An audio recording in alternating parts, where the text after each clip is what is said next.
Hey, everybody. It is Monday, November 13th. You're listening to the Mo News Podcast. I'm Moshe Winunu. And I am Jill Wagner. This is the place where we bring you just the facts. And we read all the news and read between the lines so you don't have to. And there are just some news stories, Jill, that don't make the cut sometimes. Okay, for a little behind the scenes of how the podcast gets made, Moshe and I work out of a Google document, and we both write in stories that we like. Some are obviously the hard news stories, the big stories of the day. Others are the lighter, more fun ones. I added today a story that I don't mean to call out my husband, but he's the one who told me about it. Let's throw Michael under the bus. Yes, that apparently people are waiting for so long at Disneyland or Disney World online for some of the rides that they are just pooping like on the floor in Disney, Disneyland. He heard this while listening to the radio. I did a little Google search. There was a New York Post story on it from last week. So I thought that seemed relevant enough. And Moshe, we almost had you. You were there. I almost had you. And then I read all the news and I read between the lines, Jill. And I was like, Jill, this is really a story from a book in 2015 and some Reddit posts. As much as I'd like to discuss this, I don't feel like it has the editorial oomph, the credibility. I feel like it's a questionable story. So here we are mentioning at the top of the pod. You're free to Google it. But we won't be going further into the story because listen, I feel like there's some other stuff we should probably, that are probably more worthy of discussing on this podcast. Well, unfortunately for you, your co-host has potty humor. So I also felt like people eating breakfast. Like, I don't know if we want to get into the details of this story, but you guys have heard enough, and let's move on to things that, I forgot that I included it, and then I got a text from you that said, are you sure you want to use the word feces while people are eating breakfast? And then I was like, Jill just used the word, everybody. Yeah, yes, I did it. Okay. All right, let's get to some real news, shall we? Thank you, Jill. To the headlines, we'll preview that major meeting between the United States and China this week. What is on the agenda? Plus, the latest in the Middle East as the situation grows more dire at Gaza's largest hospital. And there continues to be a debate between Israel and the United States about who rules Gaza after Hamas. If you thought Congress was already a joke, one person trying to run for office says, hold my beer. Stay tuned for who is looking to run for a House seat from Arizona. Your clue today, he served prison time because of the way he entered the Capitol last time. So think on that. A look at how well or not Oregon's experiment with decriminalization of hard drugs is going.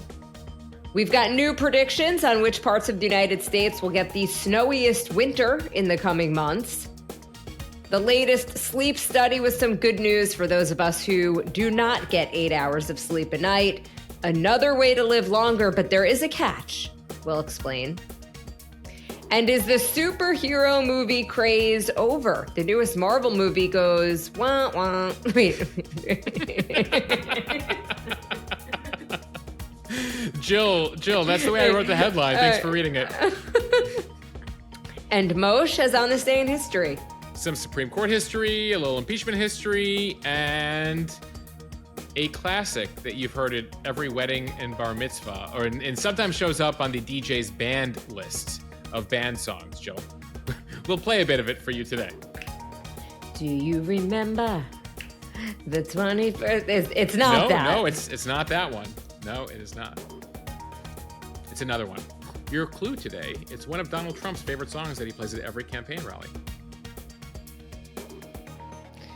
I'm intrigued. All right, let's start with the major U.S.-China meetings set for this week in San Francisco. The White House said the resumption of U.S.-China military communications is a priority as Presidents Joe Biden and Xi Jinping get set to meet on Wednesday. National Security Advisor Jake Sullivan said the Chinese have severed those communication links, and Biden would like to reestablish communication so that there aren't any mistakes or miscalculations or miscommunication. Essentially, this is that military hotline. It's like the red phone that existed between Russia and the United States during the Cold War. In this case, it would make sure that the United States and Chinese generals can call one another so that the other side isn't surprised or misinterprets a move for war, something that is pretty vital between the nuclear powers. Beyond that, Taiwan set to hold elections early next year, and Biden reportedly wants to, quote, present Xi with clarity, according to one advisor, meaning that the United States expects Beijing not to interfere with the island nation it claims as its own. Biden also is expected to warn Xi against interfering in U.S. elections, according to White House advisors. The meeting will come during the Asia-Pacific Economic Cooperation Summit in San Francisco, and it will only be the second in-person meeting between the two leaders since Biden took office in January of 2021. The two men representing the world's two largest economies and militaries have not spoken in a year. Yeah, it's been a tough year. Remember that whole spy balloon thing that crossed across the U.S. that we ended up downing off the coast of South Carolina? More recently, there have been a lot of tensions over Chinese spies within the U.S., U.S. then restricting various technology exports to China. There's also the increasing evidence that fentanyl produced in China is headed to Mexican drug cartels and then killing tens of thousands of Americans every year. So among the many challenges the two countries have here, which is why there's a lot of emphasis on this in-person meeting this week in California. Chinese and American officials also emphasizing the importance here of strengthening the ties between our two economies. There's been a decoupling of sorts between the U.S. economy and Chinese economy during the Trump administration with tariffs, etc. Those tariffs, by the way, have continued during the Biden administration. Obviously, COVID was a huge breaking point between the two economies as well. The viewpoint, though, is both on the Chinese side and the U.S. side is the decoupling of the two economies is damaging for both countries and the world, meaning the less intertwined we are, the more likely war is. The more interconnected we are, the less likely we have to go to war because essentially a war or major military activity would destroy both of our economies. It's sort of the backbone, the principle behind globalization post World War II, which is have an interconnected world, and the world is less likely to go to war with each other because at the end of the day, you don't want to ruin your own economy. It was actually something, Jill, we discussed with Rana Faruhar in a recent podcast. You can head into the podcast feed right now to the October 30th episode about the U.S. in the post-globalization world if you want to dive deeper into U.S. and China. So, Moshe, my question, given your most recent interview, is that it does feel in some ways like China kind of wants a war with the United States. Is that not the case? I think China definitely sees itself, having continued to grow as an economy and military as a real competitor, and looking at the back half of the 21st century as the leading power. You sort of look at the past few centuries, and you had the Spanish Empire and the French Empire, right? And then the Brits basically managed the world for a while. And then post World War II, it was the U.S. and the Soviets. Post Soviet collapse, it was the U.S. And China sort of like, it's our turn to have a century to rule the world. So as opposed to just kind of being obedient to U.S. superiority, it's not that China necessarily wants a war, but China's sort of like, why shouldn't we have a chance to run the world? And so you've seen these greater ambitions, and the fact that as far as China is concerned, Taiwan is a part of China. That's where the Democrats, the democracy advocates, ran during the Communist Revolution in China. And China has successfully basically regained all of its land, traditional land, except Taiwan, which claims it's its own, but obviously has an independent Taiwanese government. So as far as China is concerned, especially Xi Jinping in recent years, he's sort of like, we're going to take it back because we can, and what's the U.S. going to do about it? The U.S. is exhausted. The U.S. is done with the world. So again, it's not that U.S. It does not appear that China wants direct open warfare with the U.S. It's more of that, they sort of are looking beyond the U.S. at this point. They're not scared of the U.S. anymore. And that's why some in the U.S. would say, the position we're taking in Ukraine, challenging Putin, is an important indication to China about how seriously we would defend Taiwan. And so that's why the advocates saying we should give more aid to Ukraine. It's because that's sending a message to China. Now, you're talking to some experts and say, no, China totally wants a war and they're an adversary. And I guess it's a question depending on your viewpoint. But of course, China understands the ramifications of open warfare with the U.S. Aside from all of that, one of the other issues that will come up here is Iran China has a very warm relationship, a diplomatic relationship with Iran. They're a big buyer of Iranian energy products, and Iran obviously backing Hamas here. You've seen an indication that China is doing that as well. And so Biden allegedly will be bringing that up to Xi as well, saying, please, with the less Iran support, please. Same thing that Biden's been saying about Putin. The question is, of course, given what I laid out here, does China care, or China's going to China?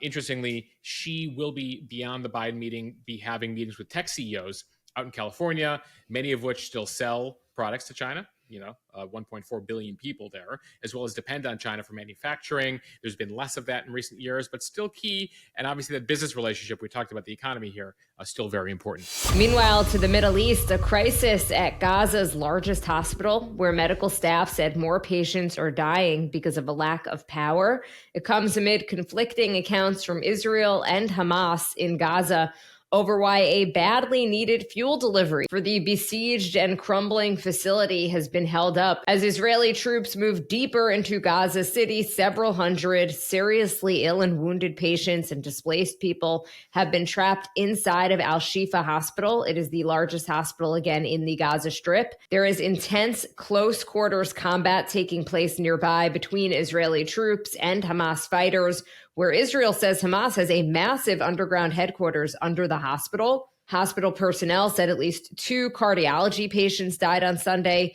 in addition to 3 babies, including 1 premature infant who was in an incubator. The hospital has been under evacuation orders for nearly a month. Several others have emptied out. An estimated 50 doctors and about 150 nurses are still at Al-Shifa Hospital to tend to patients by the light of their cell phones. The World Health Organization, in a statement on Sunday, expressed, quote, grave concerns for the safety of the health workers, hundreds of sick and injured patients, including babies on life support and displaced people who remain inside of the hospital. Israel and the Gazan health authorities appeared to blame the other for exacerbating the crisis and offered differing accounts on Sunday about fuel supplies.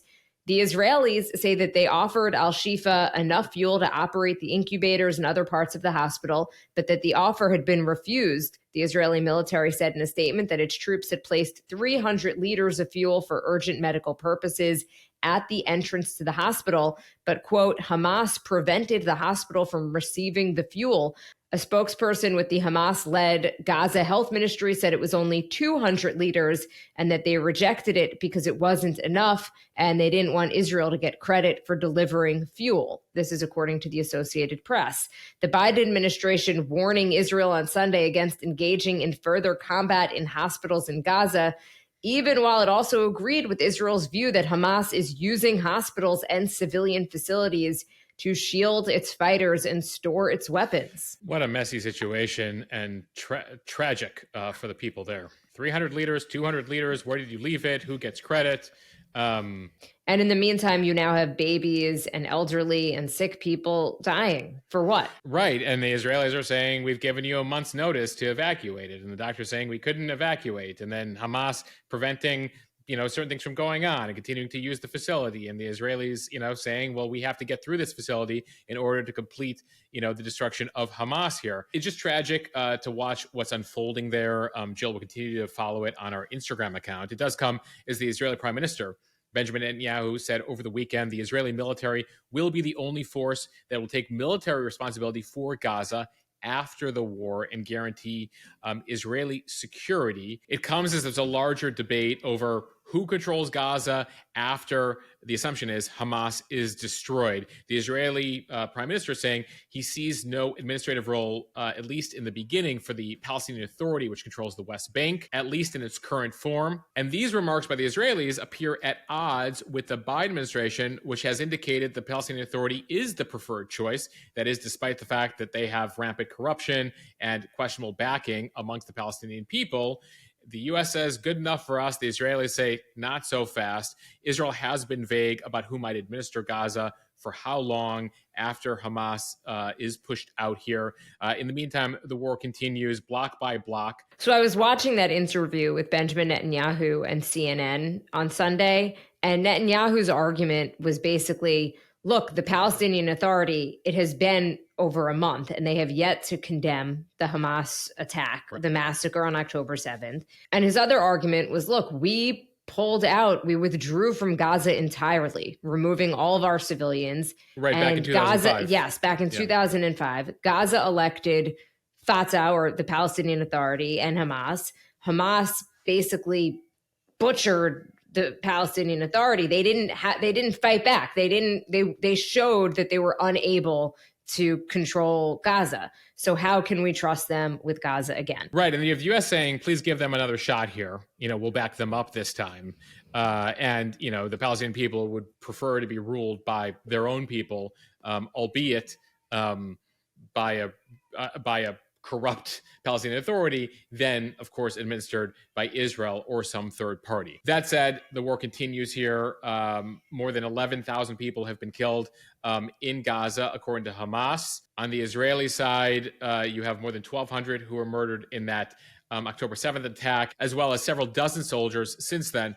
And then, of course, the more than 240 hostages right now that continue to be held in Gaza. And comes, Jill, as the war continues to have an impact across the region and around the world. It comes as there was a march in London, more than 300,000 people at a pro-Palestinian protest on Saturday. Among other protests in France on Sunday, nearly 200,000 demonstrators took to the streets across France, including in Paris, to show solidarity there with the country's Jews and to condemn anti-Semitic attacks that have multiplied across France since the Hamas attack. Meanwhile, the Pentagon says that American forces have launched fresh strikes on Iran-linked sites in eastern Syria following repeated attacks on U.S. troops in Syria and Iraq. A statement attributed to U.S. Defense Secretary Lloyd Austin says that the strikes targeted a training facility and a safe house that were, quote, used by Iran's Islamic Revolutionary Guard Corps, the IRGC, and Iran-affiliated groups.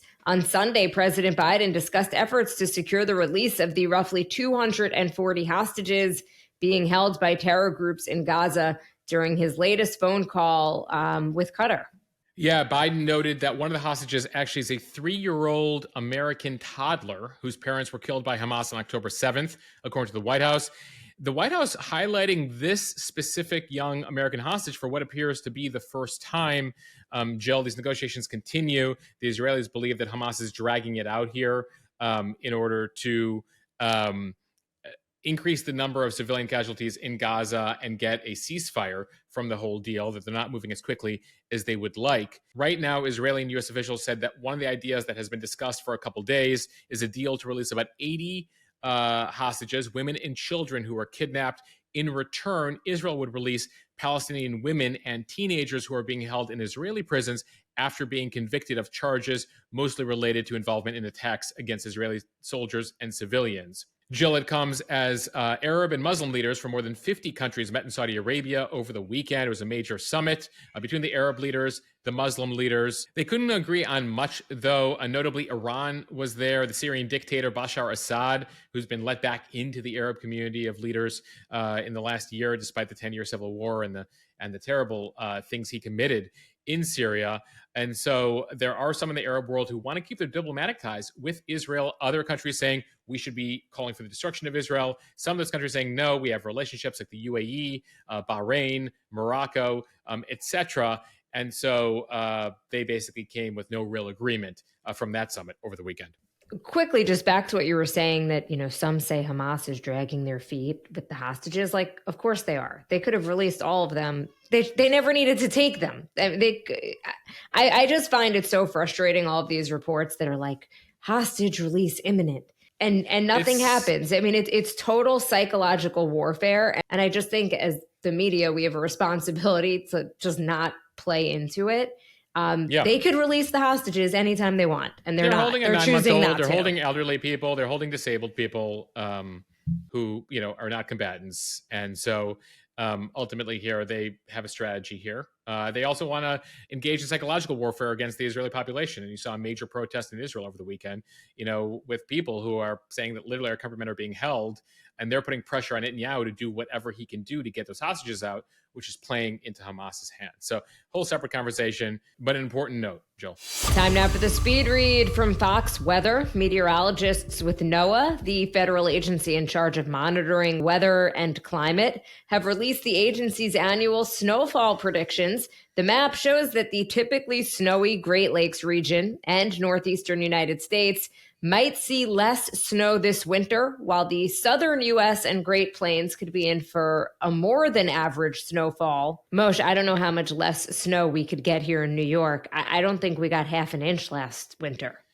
Yeah, we've been seeing these temperate winters recently, some attribute to climate change in the Northeast, but now you have the El Nino effect. That's right. So this seemingly strange winter prediction is the result of El Nino, the tropical weather pattern originating in the Pacific that is expected to, quote, be moderate to strong during the 23 to 24 winter.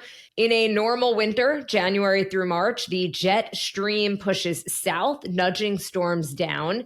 As a result, northwestern and northeastern states are fairly dry. Wetter and snowier conditions are the norm across the South, especially in southwest states.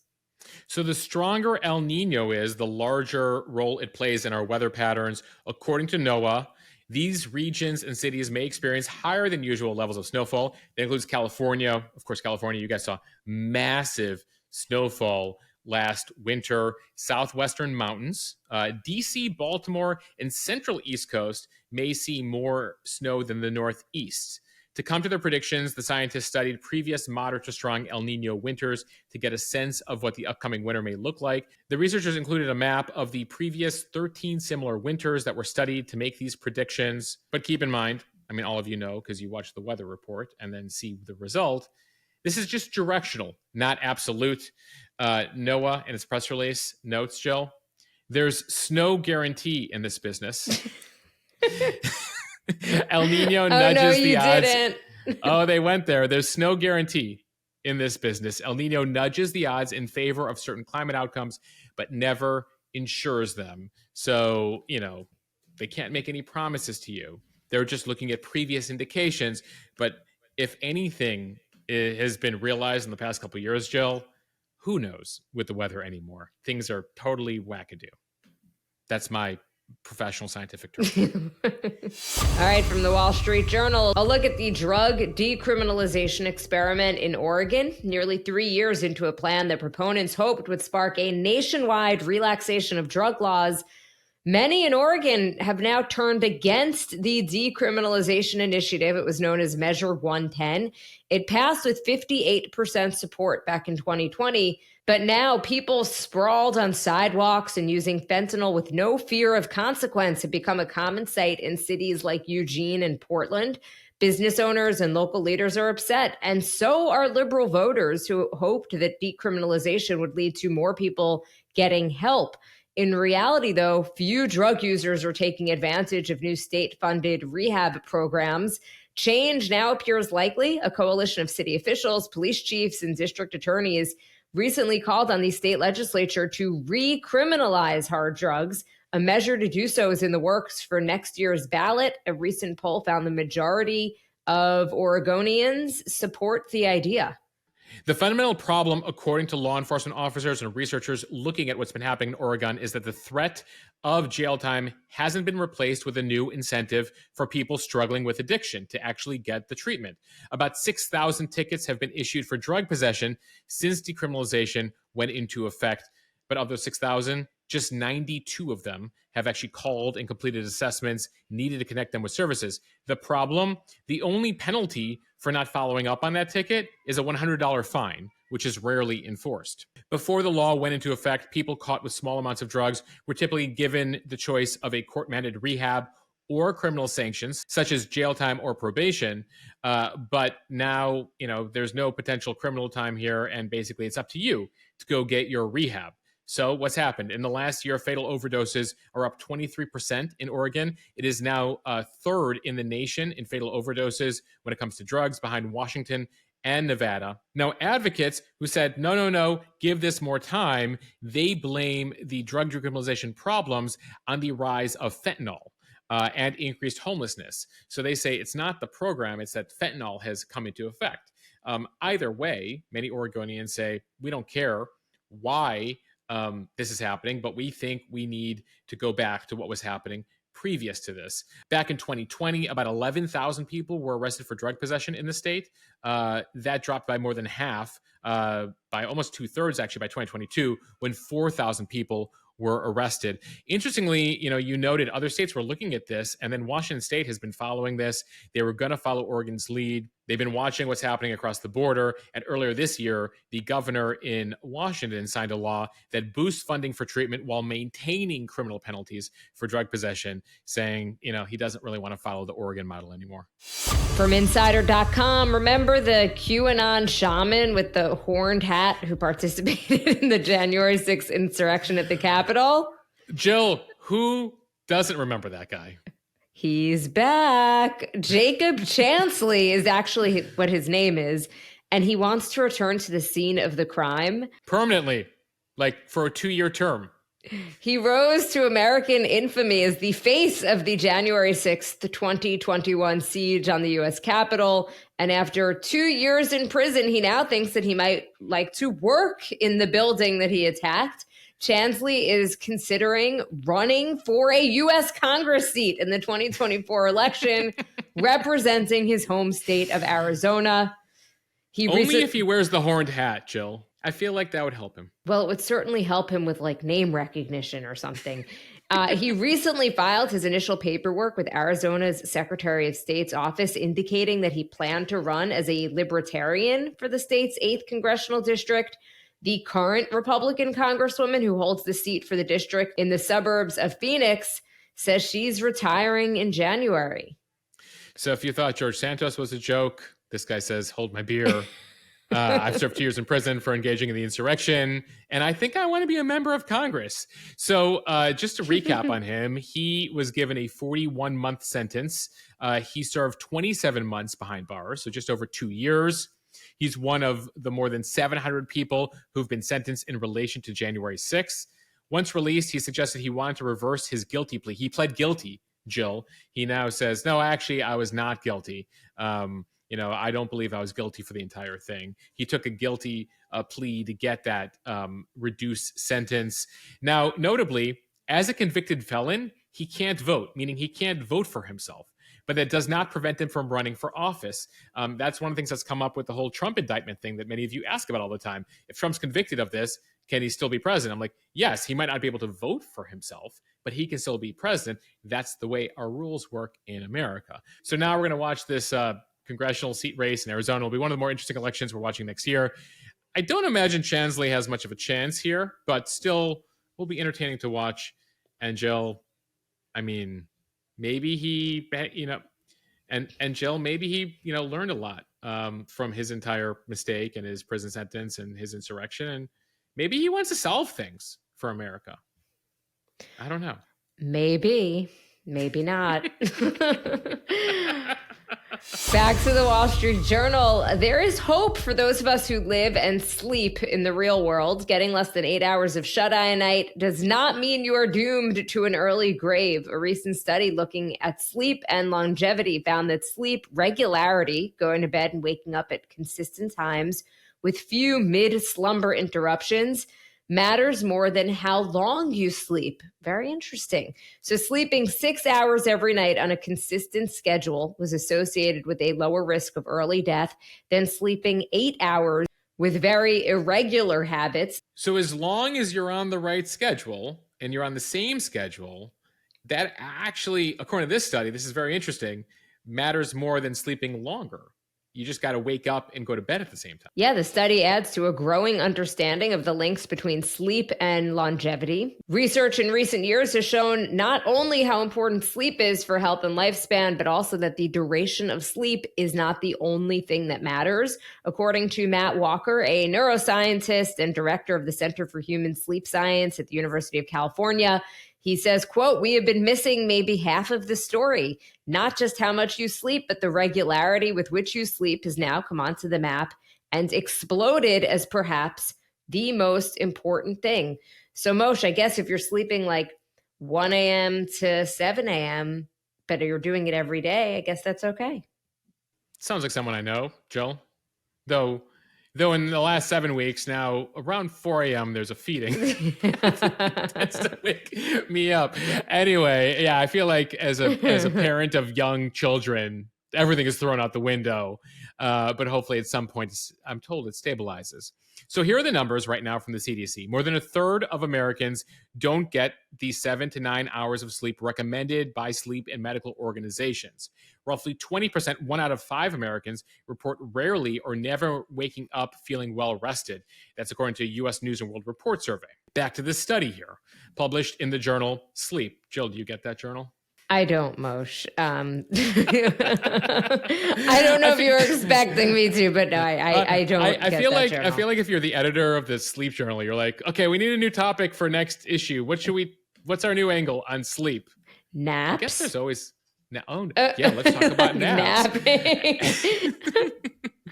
All right, Jill's applying to be the editor of the journal Sleep. We're going to find out if that job's available. So this study, though, published in that journal, found that sleep regularity reduced the risk of premature death from any cause by between 20% to 48% compared to those with irregular sleep. So irregular sleep habits included inconsistent sleep, inconsistent wake times, interrupted sleep, napping. Oh, I thought we liked napping. Well, anyway, in this study, it appears that sleeping all over the map and having weird sleep times every day, not a good thing. Now, this is not to say in the study sleep duration isn't important. People who got long, consistent sleep had the lowest mortality risk. But shorter, regular sleep was generally associated with even lower mortality than longer, inconsistent sleep. So if you're sleeping 8 hours every night, but all over the map, you're actually at a disadvantage to the people who are sleeping 6 hours, like you said, but doing it at a pre-assigned time. The healthiest sleepers had life expectancies for men 4.7 years longer, for women 2.4 years longer than the people with worse sleep habits. That's according to another study here along these lines. So, Jill, they say, according to this study, and again, we know how these studies work, that it's possible that people who only get 3 or 4 hours of sleep a night, but again, at the same times, might be better off than the people who get 8 hours at inconsistent times. I find that really hard to believe, but I don't know. I'm not the editor of the Sleep Journal. Here's the thing. Everybody, I would think, wants to sleep. Everybody wants more sleep, is looking for regular sleep, would prefer to sleep more hours than fewer hours.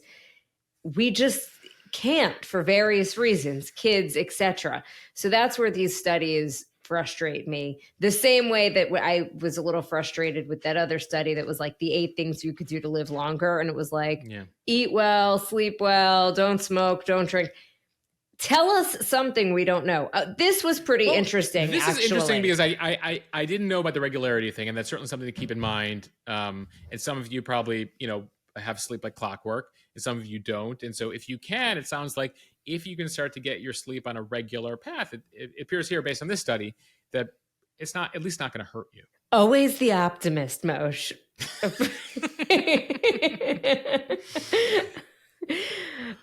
And I'm the one who's like, rah! You're like, every study sucks, Moshe. Why are we wasting our time? Let's talk about people who are pooping online at Disneyland. Let's do that. Finally, from the Associated Press, since 2008's Iron Man, the Marvel machine has been one of the most unstoppable forces in box office history, earning Disney more than $30 billion. Now, though, that aura of invincibility is showing signs of wear and tear. The superhero factory hit a new low with the weekend launch of The Marvels, which opened with just $47 million, according to studio estimates on Sunday. The 33rd installment of the Marvel Cinematic Universe, a sequel to the 2019 Brie Larson-led Captain Marvel, managed less than a third of the $153.4 million that its predecessor launched with. Sequels, especially in Marvel land, aren't supposed to fall off a cliff, yet the Marvels debuted with more than 100 million less than Captain Marvel opened with, something no sequel before has ever done. Experts are calling it an unprecedented Marvel box office collapse. Yeah, the film, directed by Nia DaCosta, was the first Marvel release directed by a black woman. It was also a rare Marvel movie led by 3 women. It just appears here that it's come at the wrong time as the 33rd installment here, with movie screens, streaming platforms increasingly crowded with a lot of superhero films and series. There's fatigue when it comes to the audience. The Disney chief executive, Bob Iger, has talked about the oversaturation here of Marvel films. You think 33 of them already? Apparently, the actor strike also didn't do the Marvels any favors. The cast of the film, they weren't permitted to promote the film until the strike was called off late Wednesday evening. So that's certainly having an impact here as well. Jill, I don't take it that you've been a big Marvel movie person. I don't take you for one. Moshe, how did you know? You know, it's a common refrain that there's no new ideas in Hollywood anymore. And like, just hearing you say there's been 33 of these films, like, really, no surprise. People are tired of them. Like, give us something new at this point. I'd love an original idea. Anything. And even TV shows are Barbie. all reboot. Well, that's one of the reasons why Barbie and Oppenheimer did so well this year. You know, the 2 biggest movies of the year, right? Original concepts. Imagine that. All right, that brings us to On This Day in History. We begin in 1956. The Supreme Court on this day struck down laws calling for racial segregation on public buses on this day in history. Fast forward to 1982. On this day, the Vietnam Veterans Memorial was dedicated in Washington 41 years ago today. The memorial features more than 58,000 names of Americans we lost in that conflict. On this day in 2001, on the heels of the U.S.-led invasion of Afghanistan, prompted by the 9/11 attacks, the army of the anti-Taliban Northern Alliance officially captured the city of Kabul. 22 years ago today, of course, just short of 20 years later, the Taliban would take back Kabul as the U.S. withdrew. And on this day in 2019, recent history, 4 years ago today, the U.S. House Intelligence Committee opened 2 weeks of public impeachment hearings, testifying about the efforts of then-President Trump to pressure Ukraine to investigate Trump's political rivals. That would lead to the first of the 2 Trump impeachments, and potentially, Joe, with the current Biden impeachment inquiry, the first of 3 impeachments in just a matter of years, because, you know, that's what Congress does now. All right, we end here with pop culture. On this day in 1968, 55 years ago today, We All Live in a Yellow Submarine. Yellow Submarine opened in U.S. theaters, Jill, as the Beatles put out that film. A lot of Beatles news recently. You know, Jill, they put out several dozen classics, and 2 of them still alive, remarkably. So, staying in the headlines. And finally, Jill, the aforementioned song that some people ban from special occasions, and one of Donald Trump's favorites that he plays at every campaign rally, YMCA. 45 years ago today, the Village People released YMCA, Jill. Why has this song become a Trump campaign staple? Jill, so one of the fun things when you cover a presidential campaign, which I've had the fortune of doing a couple times, is the candidates put together their playlist of music that is played in the lead up to the rally. So as a journalist who covers those candidates, you attend every rally, right? And you're sitting there for an hour beforehand as they play the playlist. And you find out what songs those candidates like, what they prefer to hear in the background, and then what their walk-up song is, and then what the song is as they leave the stage. Now, Trump uniquely really likes YMCA. He's also a big Andrew Lloyd Webber guy, so he plays like Phantom of the Opera. And you've seen, I'm sure you've seen the controversies. He plays some songs. That doesn't feel like it's going to hype up the crowd, though. I don't think he cares, Jill. Like, you know, this is his 3rd campaign, and he's just like, I like the music. He's really into Elton John. Elton John actually gave him a few cease and desist, being like, stop playing my music. I don't like you. And Trump's like, I don't care. I'm going to play your music anyway. And so you often see that with various candidates and certain musicians who are like, I don't like your stance to stop playing my music. Sometimes the candidate acquiesces. Sometimes the candidate says, I don't actually care. I'm going to play your stuff. So, I mean, I remember when I was covering, people might remember this, Rudy Giuliani ran for president. And his favorite song at the time was Life is a Highway. And I just remember for like 5 straight months going to every single Giuliani event as a Fox News reporter and like, Life is a Highway, like just playing on repeat every 20 minutes for 5 months. I remember John Kerry used to have a lot of Bruce Springsteen, and Bruce Springsteen would actually play live sometimes for him. Bruce, big Democrat. He actually wrote a song for Obama. It was like, I think Obama's song that he played for re-election in 2012. Obama, of course, was a big Stevie Wonder person. So he would play Stevie Wonder as his walk-up song. So there's an interesting, and you can find features on this, and we can do it when the campaign really starts. Actually, Jill, I should try to pull all of the current candidates and what their playlists are right now. I think that would make for a fun segment. Yes. So we'll do that in the coming weeks. Definitely. Yeah. So far we know one. YMCA, Donald Trump. And with that, time to play our goodbye song. We want to thank you for listening to the Mo News podcast. If you like what you hear, share this with your friends. It will help us grow. Please follow us and subscribe so you don't miss an episode, and review us in the App Store.